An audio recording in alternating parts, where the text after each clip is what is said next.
हिंदुओं के देश में हिंदू राष्ट्र की मांग करते हैं तो आपको बुरा लगता है, फिर आप कहते हो कि नहीं नहीं नहीं ये तो फिर संविधान के खिलाफ। अच्छा, इसकी परिभाषा क्या है? क्योंकि हिंदू राष्ट्र आपने पहले कहा और अब तो आप भगवा हिंद लेकर आ गए, तो ये भगवा हिंद कैसे हो? इसको थोड़ा सा परिभाषित अगर उन्होंने आप कहा ये फंस गया सीएम। संविधान से चलेगा तो दोनों लोग भी संविधान भगवा से। हिंद पे मैं जानना चाह रही हूँ कि देश संविधान से चलेगा ना, क्योंकि जब गजवाए हिंद में तब हम कहते हैं कि शरीयत से थोड़ी चलेगा, देश तो संविधान से चलेगा। हाँ। लेकिन आप ये कहते हैं कि हिंदू अगर एक नहीं हुए तो जैसे कश्मीरी पंडितों का हाल हुआ, जैसे बांग्लादेश में हुआ या कनाडा में जो ये हो रहा है उसी तरह से हो जाएगा। उससे बदतर होगा, उससे बदतर होगा। ऐसा क्यों लगता है आपको? लगता दिख रहा है, हो रहा है। क्या इसीलिए आप ज्यादा बच्चे पैदा करने की सलाह दे रहे हैं? बिल्कुल, कि उनके 12 तो यहाँ 14। बिल्कुल, हम तो कहते 16 होने चाहिए। नहीं। तो दोस्तों, जैसा कि आप शुरू के वीडियो क्लिप देखकर समझ गए होंगे कि आज के वीडियो किस टॉपिक पर है, और आप लोगों को पता तो है कि धीरेन्द्र शास्त्री अपने बहन की शादी में एक मुस्लिम से पैसा लिया था। तो इसी से रिलेटेड जब इससे कुछ ऐसा सवाल पूछा इस पत्रकार ने, तो धीरेन्द्र शास्त्री की पूरी तरह से बोलती बंद हो गई। तो ये सब जानने के लिए वीडियो को पूरा देखें और इस पर आपका क्या विचार है आप कमेंट बॉक्स में जरूर देंगे। 8 जगहों पर विश्राम है, रात्रि में सभी समाजों के लोग हैं, झांकियां बनाई जा रही। महाराष्ट्र से भी हिंदू आ रहे हैं, पूरे देश के कोने कोने से हिंदू आ रहे हैं। गुजरात, राजस्थान, यूपी, छत्तीसगढ़ और यहाँ तक कि नेपाल से भी कुछ हिंदू कम्युनिटी आ रही हैं जो सनातन के लिए बहुत ज्यादा कार्य करते हैं। वो सभी हिंदू भाई जो हिंदुत्व के लिए, राष्ट्रवाद के लिए जी रहे हैं, राष्ट्रहित के लिए जो जी रहे हैं, वो लोग भी उसमें सम्मिलित होने के लिए आ रहे हैं। सबकी एक एक डेट भी मिल रही है, सब लोग पहुंच भी रहे हैं। हम निकलेंगे, कारवां जुड़ता जाएगा, हिंदू जगता जाएगा, भगवान लहराता जाएगा। लेकिन शास्त्री जी, इसकी जरूरत क्यों पड़ी? इस पदयात्रा की जरूरत क्यों पड़ी? Good question. तो आपने तौकीर रजाब का आपने नाम लिया कि वो उन्होंने कहा है कि दिल्ली में कूच, दिल्ली में चलो, संख्या भारी दिखाओ ताकि देश की सरकार को पता लगे।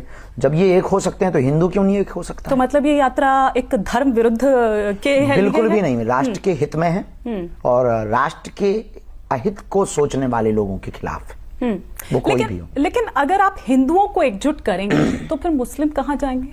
ये फंस गया सीएम। सनातन धर्म में आ सकते हैं, हमें कोई दिक्कत नहीं। सनातन धर्म को वो स्वीकार कर सकते हैं, हमें कोई दिक्कत नहीं। वो अपने मजहब में भी रहें, पर कायदे में रहेंगे तो फायदे में रहेंगे। कायदे में रहेंगे तो फायदे में रहेंगे। और आप, इसका मतलब सीधा सा है कि आप हमारे धर्म के खिलाफ ज्ञान नहीं देंगे, आप हमारे सनातन के खिलाफ बातें व जहर नहीं उगलेंगे। आप छोटी छोटी बच्चियों पर होने वाले अत्याचार पर अपनी कौम के लोगों से रोक लगाएंगे, फतवा जारी करेंगे या देश निकाला करेंगे। आप राम के राष्ट्र में राम के होने का सबूत नहीं मांगेंगे। आप कृष्ण जहां प्रकट हुए हैं उस भूमि के लिए आप जो है उसे अपनी संपत्ति नहीं बताएंगे। आप प्रायोजित तरीके से रामचरितमानस को जलवाने के लिए प्री प्लान नहीं करेंगे। आप राजस्थान जैसे प्रदेश में भीलवाड़ा में आपके इस समाज के एक युवक द्वारा गाय की पूंछ काट करके हनुमान जी पर चढ़ा दी जाती है, नहीं। और देश का कोई भी मुसलमान नहीं बोलता है। आप इस देश का खा करके जय फिलिस्तीन नहीं बोलेंगे। क्यों?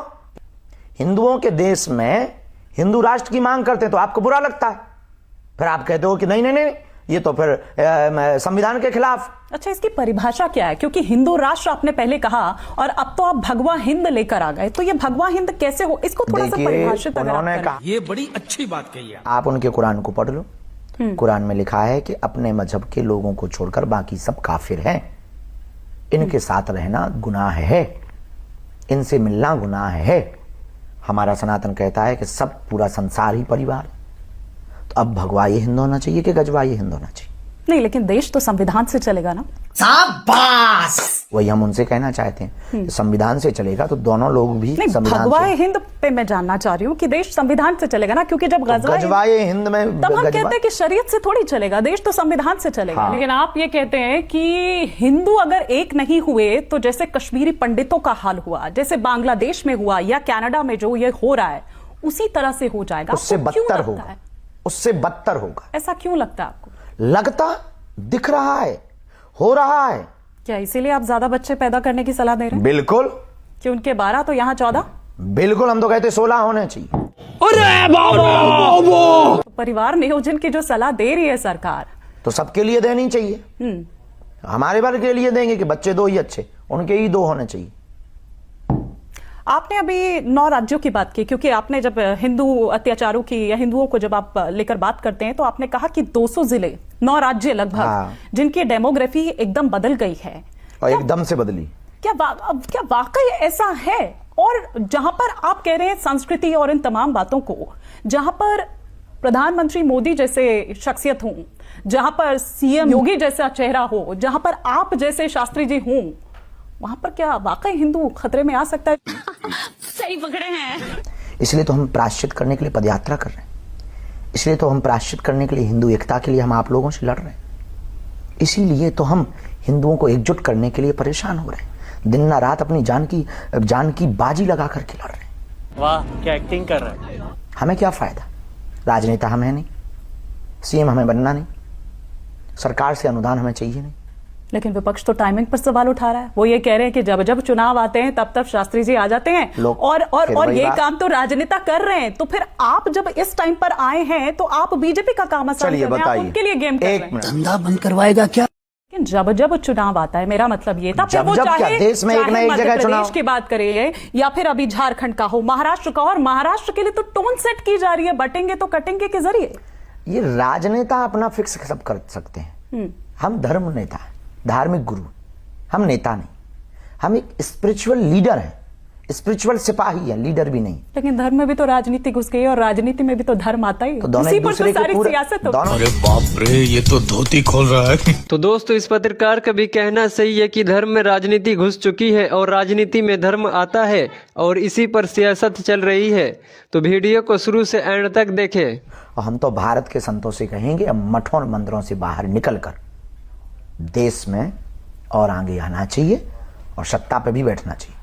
तो ये तो खुद मुख्यमंत्री योगी आदित्यनाथ ने कहा ही है, बटेंगे तो कटेंगे, और मतलब एक टोन सेट करने की, इसीलिए मैंने कहा कि चुनाव के दौरान और आप आए तो ये कहते हैं कि आप दरअसल बीजेपी के लिए बैटिंग कर रहे हैं और उन्होंने एक टोन यहां पर सेट कर दिया। लेकिन क्या बटेंगे तो कटेंगे का नारा ये सौहार्द पैदा करता है? ये सकारात्मक है? मुझे कैसे भी करके निकाल मेरे भाई, मैं फंस गया हूं यहाँ।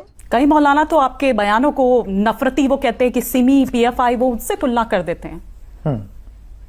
यही तो गजब। मतलब वो देश को कानून में हाथ लेने का बयान दे दें तो सही है, हम देश को जोड़ने का बयान दे दें तो खराब है। लेकिन महाकुंभ अच्छा, वो दीपावली को पटाखा फोड़ने का ज्ञान दे दें तो सही है, हम बकरीद पे बयान दे दें तो गलत है। वो मक्का मदीना में प्रवेश हिंदू नहीं होंगे 30 किलोमीटर पहले से। जली ना, तेरी भी जली ना।